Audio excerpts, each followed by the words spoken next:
April 25, 2023. Welcome to Daily Stock Market Analysis. As usual, if you're enjoying this content, please hit the like button. It's only going to take you 1 second, but it helps channel to grow. So please do so. All right.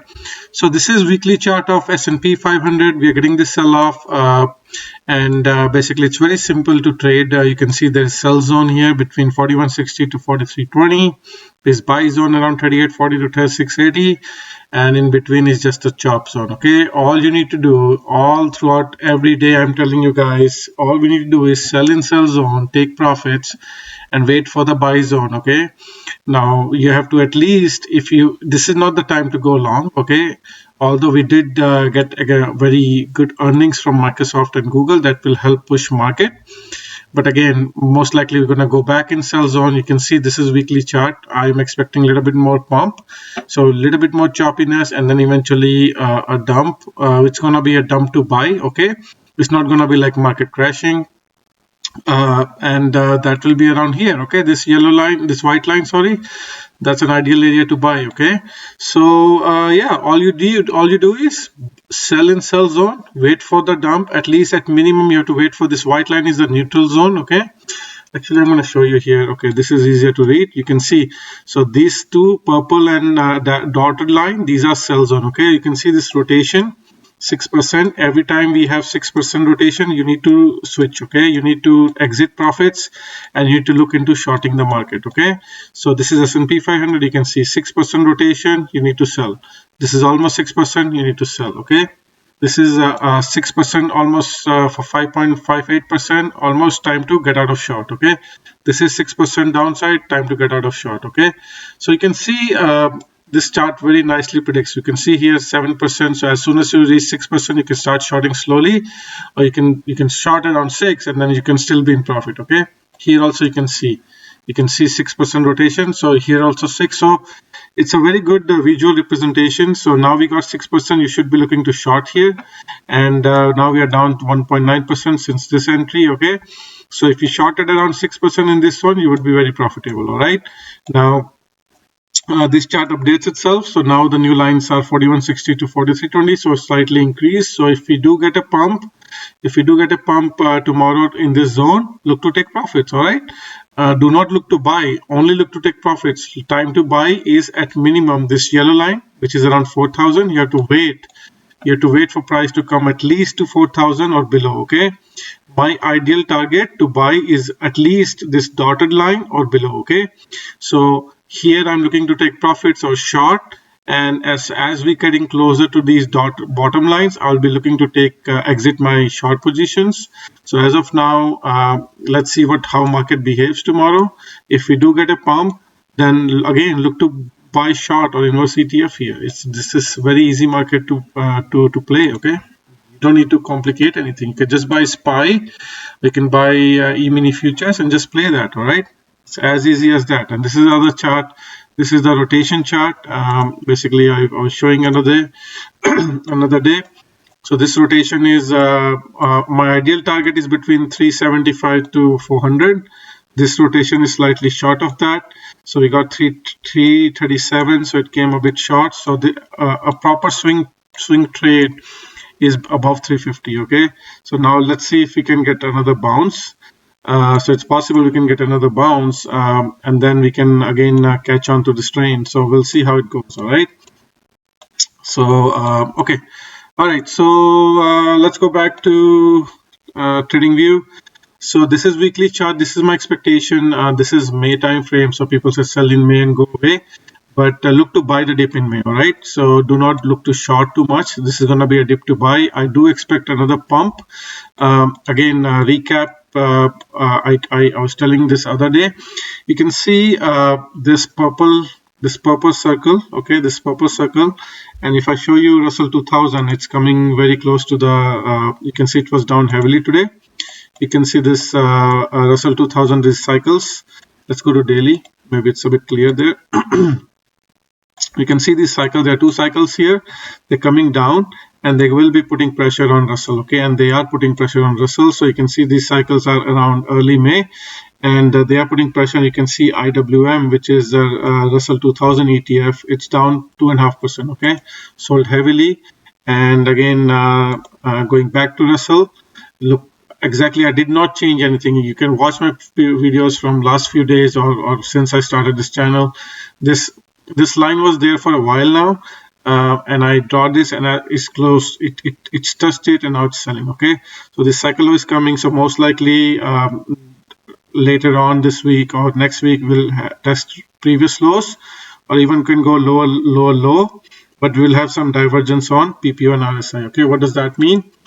When they do go low, I do expect PPO to have some divergence and even RSI to have divergence, which means it should be above previous lows. All right. So I would like to see a new low with divergence on PPO and RSI, and that will be the time to buy. And then you can see these new cycles are coming here. So that will put upward pressure, and that will put pressure on S&P 500 and all stock markets to go up. Okay. Now going back to a MES chart. So you can see this purple line. You can see this purple line is coming from that US 2000. So you can see this is going to put some pressure here. And also you can see this smaller cycle is also coming. That will also put some pressure in May. Okay, so these two lines basically will put some pressure. And also this another blue line is coming. So all these three will put some pressure in May to sell off, and I'm really looking to, this is a MES chart. I will show you on SPY what my targets are, but this is a buy zone around 4,000. This is slightly higher than SPY. There's a gap on SPY. Let's quickly look at that right now. There's a gap on SPY around 395. That's my ideal target to buy. All right, so if I zoom in a bit, you can see here this massive gap here.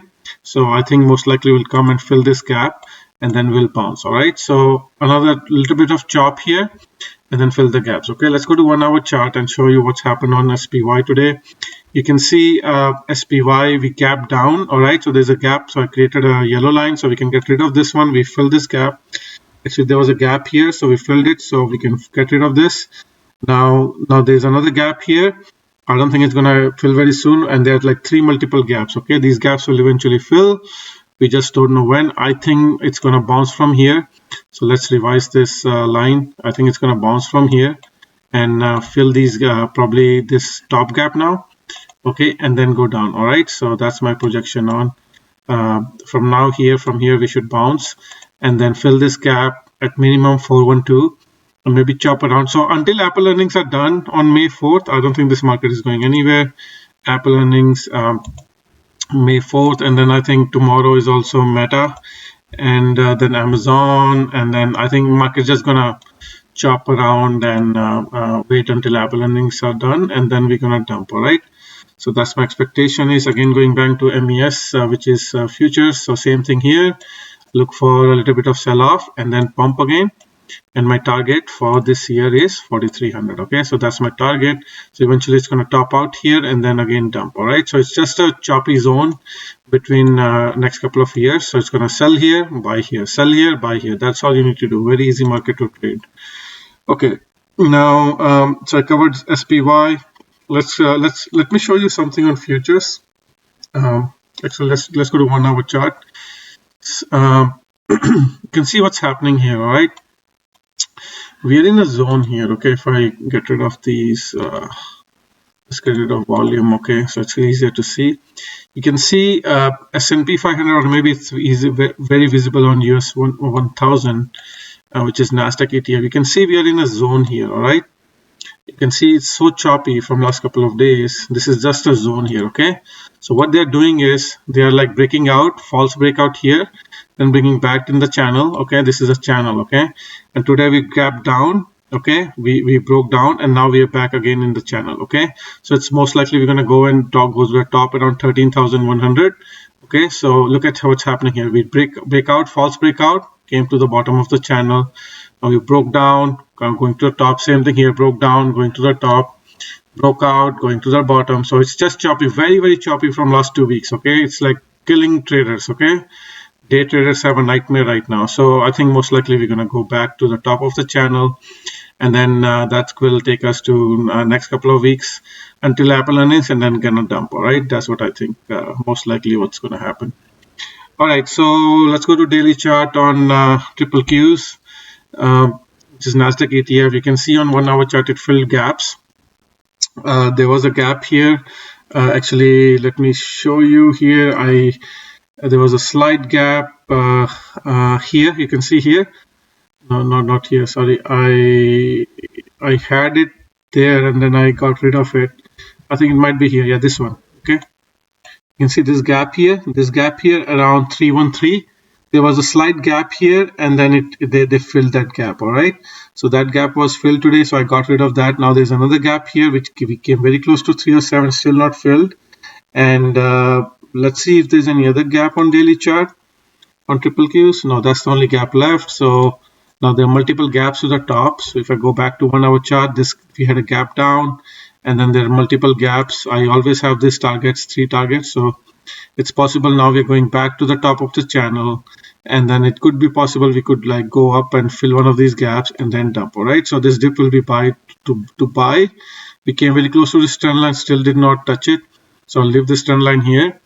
Okay, so yeah, it's let's bring back moving averages, and let's bring back volume. Volume was heavy, and then we are now very close to the support here. We came to this yellow line is 50 EMA, red line is 50 SMA, getting very close. But now with let's go to futures because we had some bounce. So now it looks like we're back testing this 20 EMA. So this 20 EMA is this white line. So we're just back testing, and now again, as I said, we're back in this channel. So most likely we're gonna go towards the top. All right, not a time to short. All right, VIX had a massive bounce, but then again it's still below this red 50 SMA line, so I'm not too worried. Still below 20. So again, it's just a dead cat bounce, it looks like. So now I think from here VIX can go back. Let's quickly see some other times how this thing ends up. So you can see as soon as VIX goes here around this zone, it bounces, come back. Okay, it bounces and come back to retest, make a double bottom, and then bounce. Right. So again, sorry, let me now go back here. So again here, same thing, down, bounces, and then come down. All right. So it's possible VIX is here also down, bounce, and then come back. Okay. So it is possible VIX is now forming basically a double bottom channel here. So just be mindful of that. All right. So it could come back down and then bounce. So it can do this. From here, it can sell off and then bounce. All right. So if it sells off, so that's what's going to be happening with SPY. It's going to have another pump. Okay. Just maybe touch previous highs and then dump is when VIX should pump. All right. So this market is really easy to read right now. All right, US 30 is Dow Jones. So basically, again, I'm expecting now a pump, little bit pump, and then dump. US 2000, I already told you, cycle low is coming. So US 2000, we had, I think one of the banks reported, the regional banks reported really bad, UBS or something. And now it's selling off, so they showed profit was really bad. People took money out of the accounts, so now it's selling off. Let me see, I think it was UBS that was in news. Let's see if it's this one. Most likely 4.6%. All right. Oil, again, did it fill the gap? Still did not fill this gap, so 75 most likely it will fill tomorrow. Again, I am not bullish on oil sector this year because they did very good in bear market. So looking for flat trend. So maybe it looks like it's going to sell off, and this is cycle low coming around June. All right. Let's look at natural gas. Was down a bit, but then a little bit pump.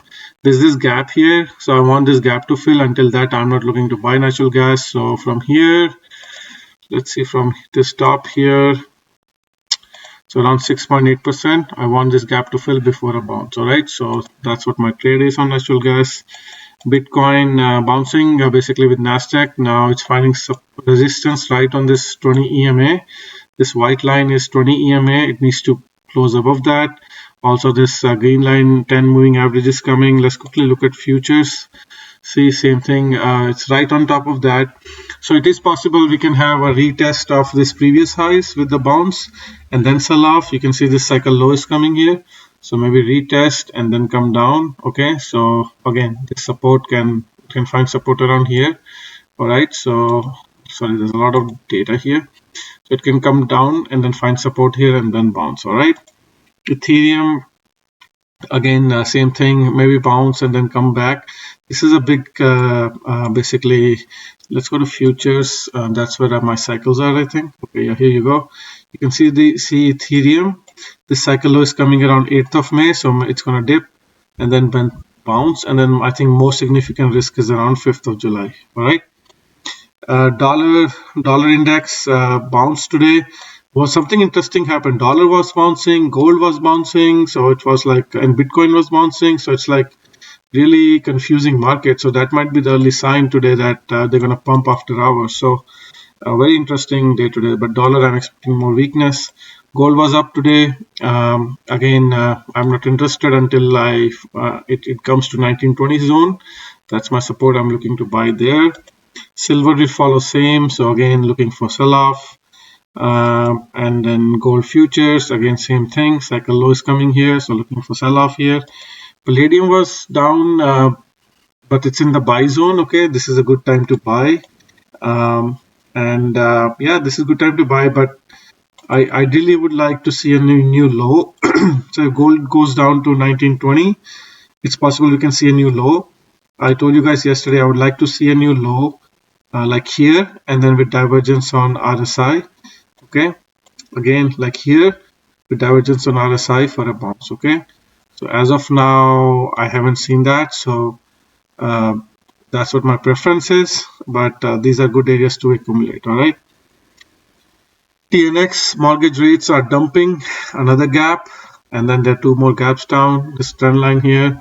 So we'll see, maybe it will fill this gap around 3.3 and then bounce. We'll see how it goes.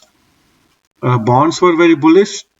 Now it found support on this 200 SMA line, which is this dark blue line. All right, found support, came down, undercut it, trap, and now it's bouncing.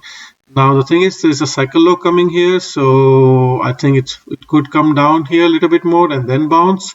So, but if that's not happening, then the cycle might be a bit off. But it's look at here, it's nicely matching all these previous cycles. So we could get a sell-off in next couple of days and then bounce. All right, so it's possible it can do like this. All right, and then bounce. All right. Again, gold miners were flat. Gold was up. Again, it's going to behave same as gold. So it's right on this 20 EMA support. So a little bit holding this support and then dump and then bounce. So it is going to be a good opportunity to buy gold when it's around 1900. All right.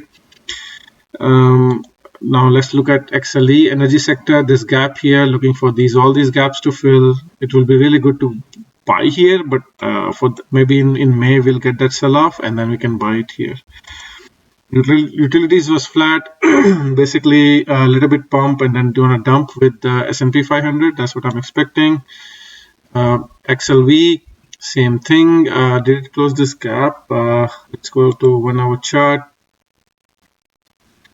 Yeah, we did close this gap, so we can get rid of this. Okay. And then financial. This is the basically.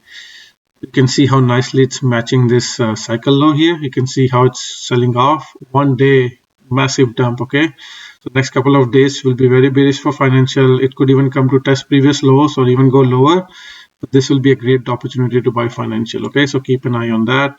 One thing, there's BNKU ETF, which is 3x leverage. You can buy that, or DPST, which is for regional banks. It's making a new low, but you can see PPO and RSI is still bullish.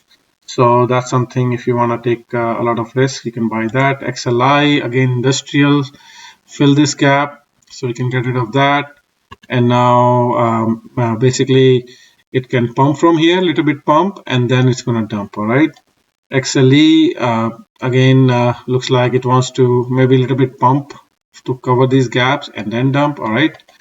So that's what I'm expecting on these. Tesla held pretty good compared to other stocks. One thing to note on Tesla, if I go to 1 hour chart, you can see we are making higher momentum on RSI and PPO, and looks like we made an equal low, and then RSI was going higher. Okay, so this is bullish sign. It's possible we can get a pump to fill these gaps before a dump. Okay, you can get a pump. Let's go and then come down to fill this gap. But we're in a buy zone. This is a buy zone, so we can come down fill this gap around here. So it's possible like that. So be aware of that. So if you get a pump on S&P 500, we get a pump on Tesla, and then come back to fill these gaps. All right. Let's go to other ones. Apple, basically holding this line. Okay, after hours, you can't see it here. I think they slightly broke it, and now they're gonna put it back above this trend line after hours. So tomorrow we'll be back in support. All right. So nothing changed there. I think I'm gonna keep holding this Apple until earnings. Google was up good. I think it's gonna go back up to fill one of these gaps before a dump. Microsoft was up really heavily. I think 8% or something. So it would be good to take profits if you are holding Microsoft. So if it goes higher here, look to take profits because eventually that big gap will fill. Don't be too greedy. So also that May sell-off is coming, so to take profits tomorrow. All right. Meta is earnings, I think tomorrow, Wednesday, after hours. So it's right on this support line. So it's holding. So maybe they will pump it before the dump. Amazon was up heavily. So I think after hours it's again back about 200 SMA. They can even pump to this daily trend line. Okay, you can see this daily trend line. It can even go there. There are multiple gaps to fill, so all depends on Amazon earnings, how they will do. Maybe now it's time to fill some of these gaps. Okay, Netflix was down 2%. Again, coming very close to this trend line. Okay, so can find support here and then bounce. AMD was down 4%. Now, I was expecting AMD to go higher to earnings, but now since it's coming down to this earnings, I think earnings is going to be bullish and we're going to have a pump on earnings from AMD. We'll see how it goes. Nvidia also now broken this trend line. Okay, this trend line is broken. Again, we'll see. Will they like cap up and then put this back in trend line? We'll see what happens tomorrow. Okay, Snowflake will definitely pump because of Microsoft, and this gap should definitely be filled. So looking for these two gaps to fill from here on. All right. Okay, guys, that's it. Wheat. One other thing is wheat futures. Let's quickly look at wheat futures. Again, making a new low with divergence on PPO and RSI. Wheat is the ETF, 0.61% down. You can see it made a new low with divergence, so nothing changed. So we're going to keep monitoring it. I would like to see on weekly, same thing like Palladium. Like to see like this, new low with positive momentum on RSI. You can see here new low. This one is not showing it properly. Maybe here, something like that. So I want to see some more data, but it's getting close to the bottom. All right. So still a new low with divergence. So you can draw a trend line and then wait for that trend line to break. All right. Okay, guys, that's it for today. Please, if you are here till now, please on your way back, hit the like button. It's just going to take you a second. Thank you and have a great day. And I will see you tomorrow. Have a good rest of Tuesday. Bye-bye.